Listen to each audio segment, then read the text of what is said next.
Good morning, ladies and gentlemen. Good morning to all U.S. Constitution Protects All Lives Matter members out there. This morning, we're going to talk about all this disruption within the United States of America. We the people, for the people, by the people is our motto on the U.S. Constitution. And the Constitution also allows you to have your right to assemble. If you properly petition the forces in the area that are of authority. It seems that these people that are protesting for another country's reasons in our country is totally ludicrous and is unwarranted and, in fact, violent.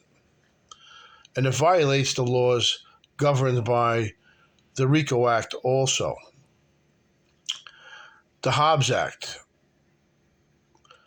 because you're demanding something. A rat who works for the United States government is on the payroll. He is considered a cop and given a protective umbrella under 18 U.S.C. 241 and 242. And you ask him, are you a law enforcement officer? If he says no, then he violates the law. But these people are out there in the open causing acts of domestic terrorism and terrorist acts in the open. We, as human beings, can only tolerate so much. But we, as United States American citizens, will not tolerate acts of terrorism on our shores. Under the Obama administration, they created much mayhem. Many violations of the U.S. Constitution was tolerated. Many violations of Separations of Powers Act was tolerated. Many violations of human rights was violated by the Obama-Biden administration within the Federal Bureau of Prisons. Today, we see a carryover of what was then. That's what they call the ex post facto clause. But that's a legal terminology. The Obama regime was the Obama regime. It's supposed to die after an individual president is voted out or is automatically banned from running for office. We need to stop that because Obama's influence under Biden, which seems to be failing his mental health, there is also a law in place where the Speaker of the House takes control of the presidency, the White House. There is a law there. I want you to know that, Democrats. But we, as Americans, choose to be a humble society.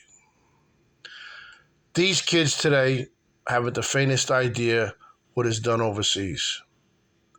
I was stationed overseas, participated in many times, way above and beyond what their attempts are, what they're calling immediate action. I served under George Bush Sr., who was one of the most respected individuals and who built bridges amongst different groups that were hostile and that were very violent, but they were deathly afraid of the United States. What is taking part on our shores would have never had been partaken. The lives that we lost and that are lost sometimes on a daily basis, you don't even know. In 1 month, while I was overseas in the Philippines, in the city of Angeles City, there were 17 United States Air Force people, machine gun. 7 who was caught up in with one vehicle and another 10 in another. Those individuals, we do mourn for them, we feel for their families, but what was done behind the scenes to quell any further acts of terrorism was ex post, immediate, and swift. People didn't realize we had nuclear missiles in the armory in Angeles City at Clark Air Force Base. When you go there, you would never think it. But there was breach of security every week.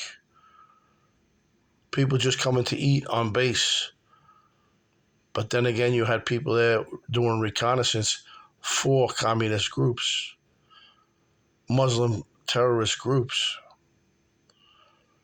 I was there on 2 occasions. But then again, a red alert was a red alert. You just act and you swiftly take care of what you got to take care of.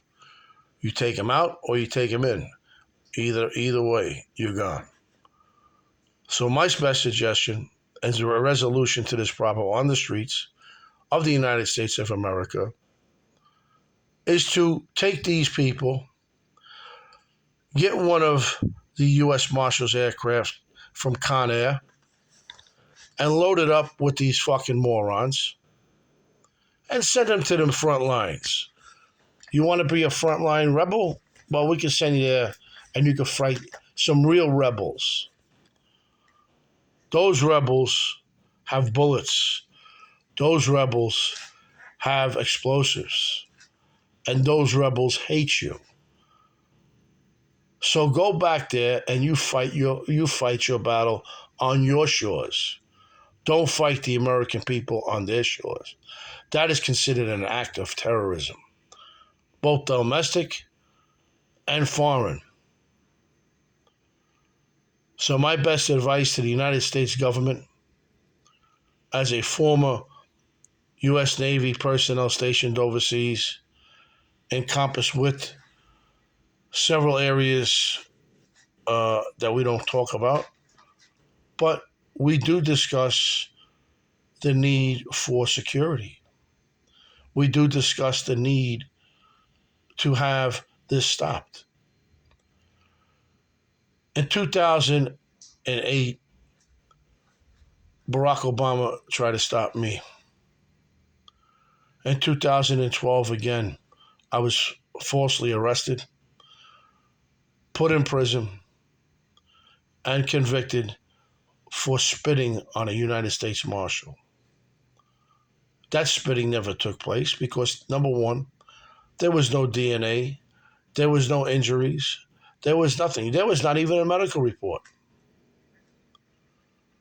But I was put in the Federal Bureau of Prisons for 30 months after doing a full 25 years of a military sentence, which is unheard of. 4 assassination attempts.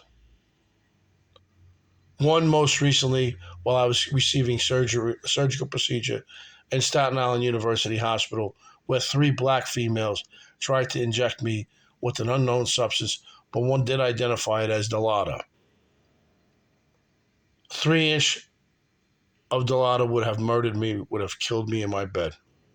We wouldn't have been having this discussion about these individuals today. The security of our country is breached thanks to the Barack Hussein Obama Biden administration.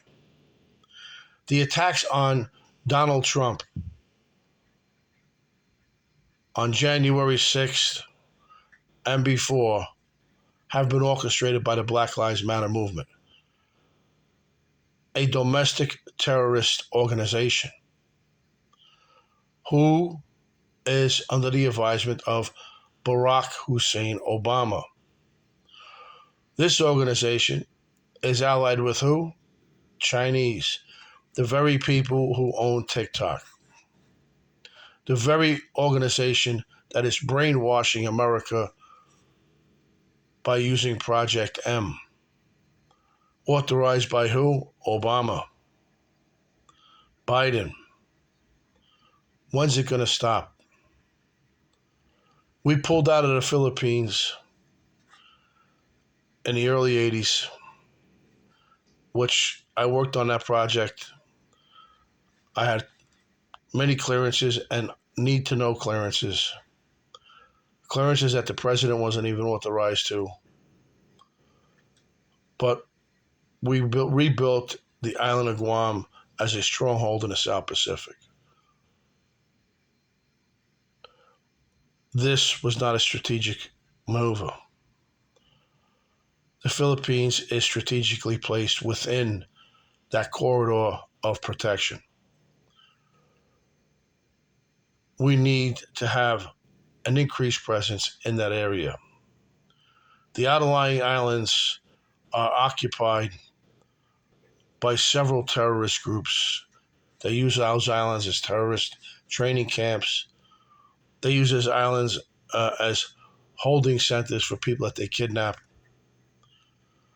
So again, ladies and gentlemen, we ask you, November of 2024, vote Donald Trump in office. He has the respect of many world leaders. And the ones who don't respect him, we will squash like cockroaches if they attempt any type of terroristic acts. What the Chinese government has done to our country by falsifying IDs. I myself have been a subject of identity theft. There's numerous paperwork missing in Canberra and New York City, NYCHA, that was sent by me as a requirement to have my city theft voucher renewed, since I am disabled and cannot work at the present time. I would love to work, but I cannot. The device that was put into me in 2008, February, is really seriously hurting me, denied me to have children, but I'm still going on.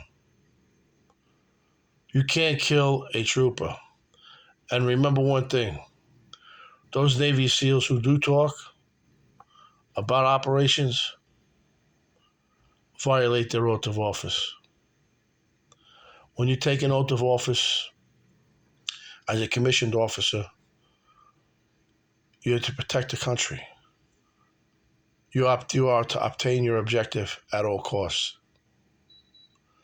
You are to protect the United States Constitution on the shores and on foreign soil.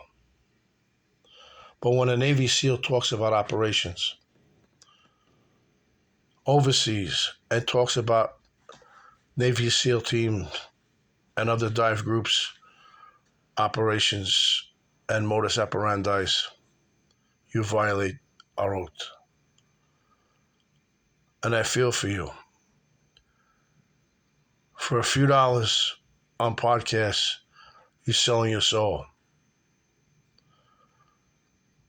I lost my friend overseas.